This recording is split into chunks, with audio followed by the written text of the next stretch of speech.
आइए स्मार्ट को समझते हैं।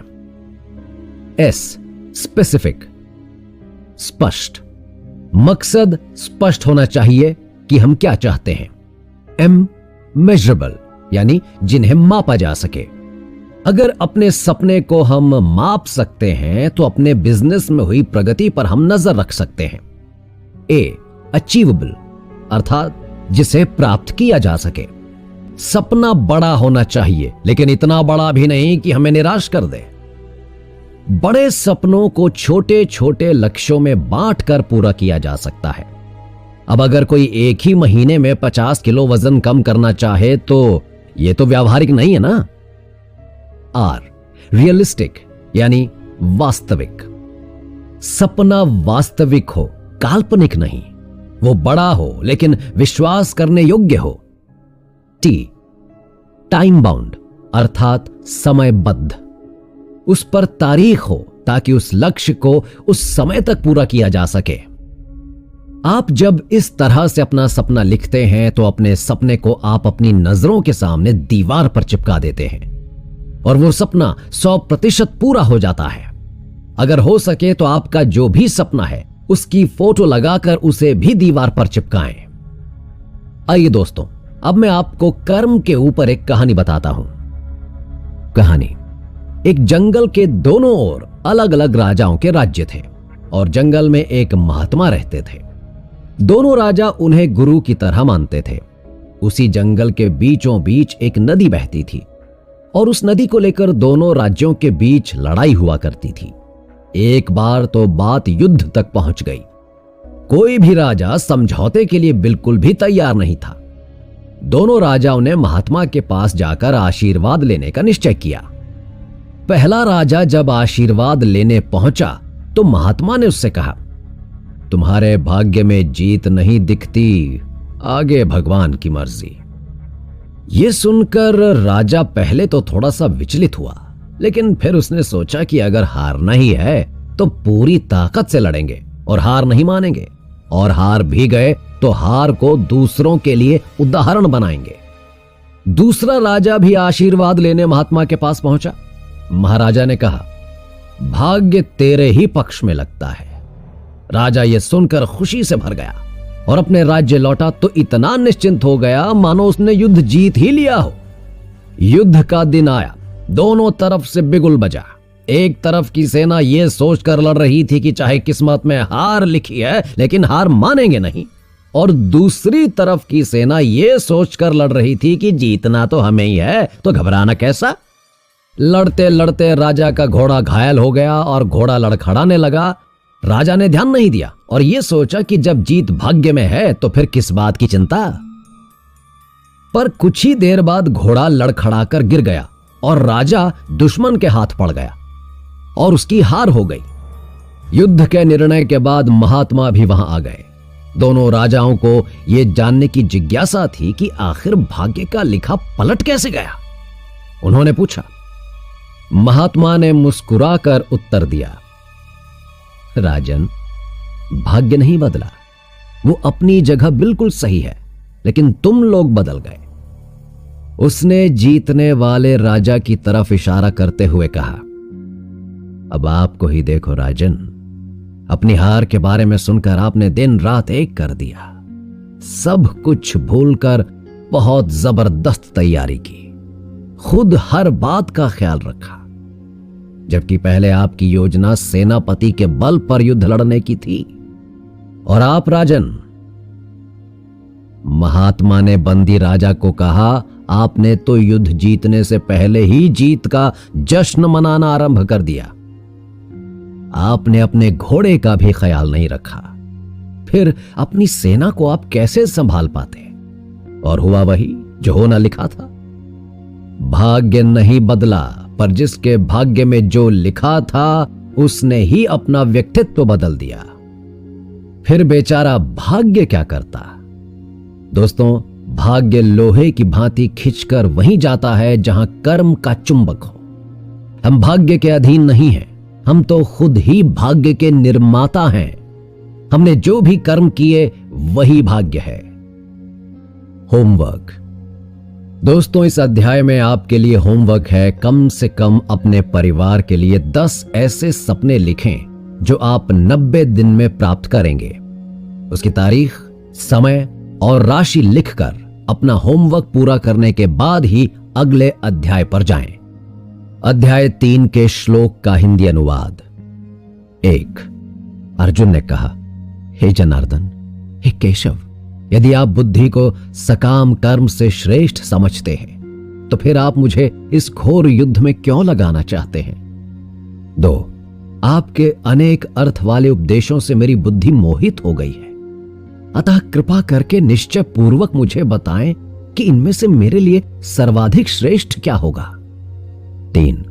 भगवान ने कहा, हे अर्जुन, मैं पहले ही बता चुका हूं कि आत्म साक्षात्कार का प्रयत्न करने वाले 2 प्रकार के पुरुष होते हैं। कुछ इसे ज्ञान योग द्वारा समझने का प्रयत्न करते हैं तो कुछ भक्तिमय सेवा के द्वारा। 4। न तो कर्म से विमुख होकर कर्म फल से छुटकारा पाया जा सकता है और न केवल संन्यास से सिद्धि प्राप्त की जा सकती है। 5। प्रत्येक व्यक्ति को प्रकृति से अर्जित गुणों के अनुसार विवश होकर कर्म करना पड़ता है। कोई भी एक क्षण के लिए बिना कर्म किए नहीं रह सकता। 6।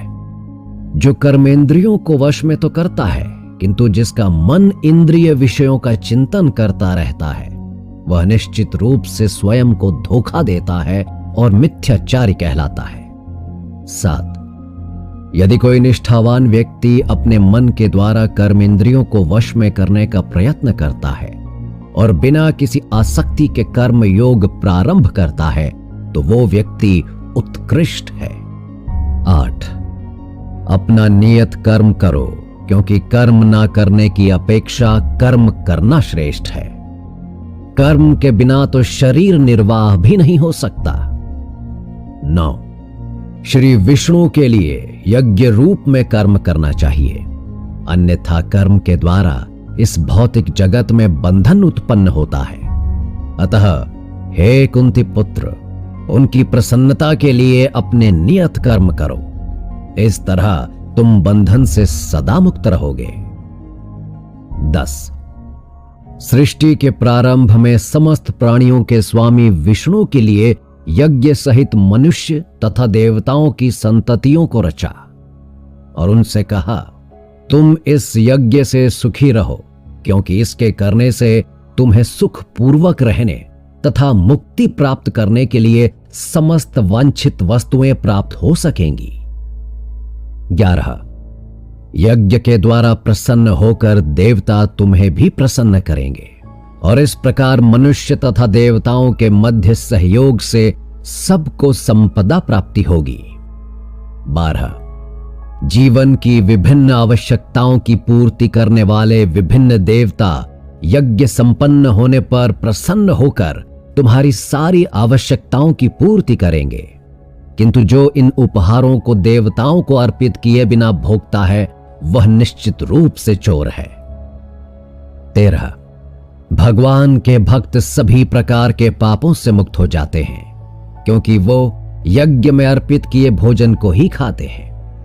अन्य लोग जो अपने इंद्रिय सुख के लिए भोजन बनाते हैं वो निश्चित रूप से पाप खाते हैं। 14। सारे प्राणी अन्न पर आश्रित हैं, जो वर्षा से उत्पन्न होता है। वर्षा यज्ञ संपन्न करने से होती है और यज्ञ नियत कर्मों से उत्पन्न होता है। 15। वेदी में नियमित कर्मों का विधान है और ये वेद साक्षात श्री भगवान से प्रकट हुए हैं, अतः सर्वव्यापी ब्रह्म यज्ञ कर्मों में सदा स्थित रहता है। 16। प्रिय अर्जुन, जो मानव जीवन में इस प्रकार वेदों द्वारा स्थापित यज्ञ चक्र का पालन नहीं करता वह निश्चित ही पापमय जीवन व्यतीत करता है। ऐसा व्यक्ति केवल इंद्रियों की तुष्टि के लिए व्यर्थ ही जीवित रहता है। 17। किंतु जो व्यक्ति आत्मा में ही आनंद लेता है तथा जिसका जीवन आत्म साक्षात्कार युक्त है और जो अपने में ही पूर्णतः संतुष्ट रहता है, उसके लिए कुछ कर्तव्य नहीं होता। 18। स्वरूप सिद्ध व्यक्ति के लिए ना तो अपने नियत कर्मों को करने की आवश्यकता रह जाती है, न ऐसा कर्म ना करने का कोई कारण ही रहता है। उसे किसी अन्य जीव पर निर्भर रहने की आवश्यकता भी नहीं रह जाती। कर्म फल में आसक्त हुए बिना मनुष्य को अपना कर्तव्य समझकर निरंतर कर्म करते रहना चाहिए, क्योंकि अनासक्त होकर कर्म करने से उसे पर ब्रह्म की प्राप्ति होती है। 20 जनक जैसे राजाओं ने केवल नियत कर्मों को करने से ही सिद्धि प्राप्त की, अतः सामान्य जनों को शिक्षित करने की दृष्टि से तुम्हें कर्म करना चाहिए। 21 महापुरुष जो जो आचरण करता है, सामान्य व्यक्ति उसी का अनुसरण करते हैं। वह अपने अनुसरणीय कार्य से जो आदर्श प्रस्तुत करता है, संपूर्ण विश्व उसका अनुसरण करता है। 22 हे पृथापुत्र, तीनों लोकों में मेरे लिए कुछ भी कर्म नियत नहीं है, न मुझे किसी वस्तु का अभाव है और न आवश्यकता ही है, तो भी मैं नियत कर्म करने में तत्पर रहता हूं। 23 क्योंकि यदि मैं नियत कर्मों को सावधानी पूर्वक ना करूं तो हे पार्थ, यह निश्चित है कि सारे मनुष्य मेरे पथ का ही अनुगमन करेंगे। 24 यदि मैं नियत कर्म ना करूं तो ये सारे लोग नष्ट हो जाएं, तब मैं अवांछित जन समुदाय को उत्पन्न करने का कारण हो जाऊंगा और इस प्रकार संपूर्ण प्राणियों की शांति का विनाशक बनूंगा। 25 जिस प्रकार अज्ञानी जन फल की आसक्ति से कार्य करते हैं, उसी तरह विद्वान जनों को चाहिए कि वे लोगों को उचित पथ पर ले जाने के लिए अनासक्त रहकर कार्य करें। 26 विद्वान व्यक्ति को चाहिए कि वह सकाम कर्मों से आसक्त अज्ञानी पुरुषों को कर्म करने से रोके नहीं, ताकि उनके मन विचलित ना हो, अपितु भक्ति भाव से कर्म करते हुए उन्हें सभी प्रकार के कार्यों में लगाए, जिससे कृष्ण भावना अमृत का क्रमिक विकास हो। 27 जीवात्मा अहंकार के प्रभाव से मोहग्रस्त होकर अपने आप को समस्त कर्मों का कर्ता मान बैठता है, जबकि वास्तव में वे प्रकृति के तीनों गुणों द्वारा संपन्न किए जाते हैं। 28 हे महाबाहो, भक्ति भाव युक्त कर्म तथा सकाम कर्म के भेद को भली भांति जानते हुए जो परम सत्य को जानने वाला है, वो कभी भी अपने आप को इंद्रियों तथा इंद्रिय तृप्ति में नहीं लगाता। 29 माया के गुणों से मोहग्रस्त होने पर ज्ञानी पुरुष पूर्णतया भौतिक कार्यों में संलग्न रहकर उनमें आसक्त हो जाते हैं। यद्यपि उनके ये कार्य उनमें ज्ञान भाव के कारण अधम होते हैं, किंतु ज्ञानी को चाहिए कि उन्हें विचलित ना करे। 30 अतः हे अर्जुन, अपने सारे कर्मों को मुझ में समर्पित करके मेरे पूर्ण ज्ञान से युक्त होकर लाभ की आकांक्षा से रहित, स्वामित्व के किसी दावे के बिना तथा आलस्य से रहित होकर युद्ध करो। 31 जो व्यक्ति मेरे आदेशों के अनुसार अपना कर्तव्य करते रहते हैं और ईर्ष्या रहित होकर इस उपदेश का श्रद्धा पूर्वक पालन करते हैं, वे सकाम कर्मों के बंधन से मुक्त हो जाते हैं। 32 किंतु जो ईर्ष्यावश इन उपदेशों की उपेक्षा करते हैं और इनका पालन नहीं करते, उन्हें समस्त ज्ञान से रहित, दिग्भ्रमित तथा सिद्धि के प्रयासों में नष्ट भ्रष्ट समझना चाहिए। 33 ज्ञानी पुरुष भी अपनी प्रकृति के अनुसार कार्य करता है, क्योंकि सभी प्राणी तीनों गुणों से प्राप्त अपनी प्रकृति का ही अनुसरण करते हैं। भला दमन से क्या हो सकता है। 34 प्रत्येक इंद्रिय तथा उसके विषय से संबंधित राग द्वेष को व्यवस्थित करने के नियम होते हैं। मनुष्य को ऐसे राग तथा द्वेष के वशीभूत नहीं होना चाहिए, क्योंकि ये आत्म साक्षात्कार के मार्ग में अवरोध पैदा करते हैं। 35 अपने नियत कर्मों को दोषपूर्ण ढंग से संपन्न करना भी अन्य के कर्मों को भली भांति करने से श्रेष्ठतर है। अपने कर्मों को करते हुए मरना पराये कर्मों में प्रवृत्त होने की अपेक्षा श्रेष्ठतर है, क्योंकि अन्य किसी के मार्ग का अनुसरण भयावह होता है।